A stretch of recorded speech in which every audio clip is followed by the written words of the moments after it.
Family of a boy who allegedly froze to death in Texas is suing power companies for $100 million. The 11-year-old died on Tuesday at his family's mobile home. He was sharing a bed with his younger brother at the time, apparently under several blankets, desperately trying to stay warm. That home had reportedly been without power for days. Investigators are still looking into the cause of death, but the family lawsuit says the boy died of hypothermia. Despite having knowledge of the dire weather forecast for at least a week in advance and the knowledge that the system was not prepared for more than a decade, Electric Reliability Council of Texas and Entergy failed to take any preemptive action that could have averted the crisis and were wholly unprepared to deal with the crisis at hand. It's a sad tale, but even those who do have access to heat and power in the area are asking now serious questions of the power providers.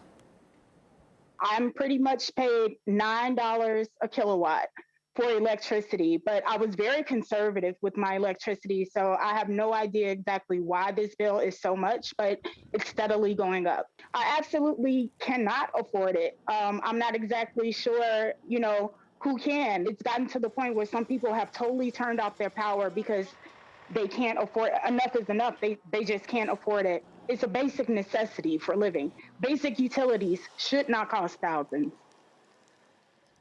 Meantime, more than 4 million power outages have been reported as that storm peaked, and there's been an estimated $18 billion worth of damage across the region. 15 million people have reported disruption with their water supply too. More than 70 have died across the U.S. from the unusually cold conditions, and the governor of Texas now pledging them to bring those spiraling energy bills we've been hearing about under control. We are moving quickly to alleviate this problem and will continue to work collaboratively throughout this week on solutions to help Texas families and ensure they do not get stuck with skyrocketing energy bills. The politicians are also stepping in to help too. Case in point, Congresswoman Sheila Jackson-Lee delivering pizza and water to residents in Houston. Akila Scott Amos again says ordinary people shouldn't be picking up the tab for the failures of government and power companies to prepare for such disasters. Of course, this is a natural disaster for Texas because they don't have the infrastructure and they're not ready and prepared for this type of thing.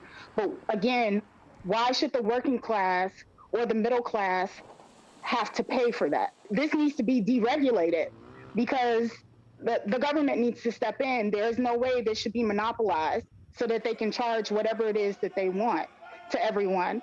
As far as the infrastructure and preparing, they've had time, they've known, but they chose not to invest in it. And so this is what happens. It's the perfect storm.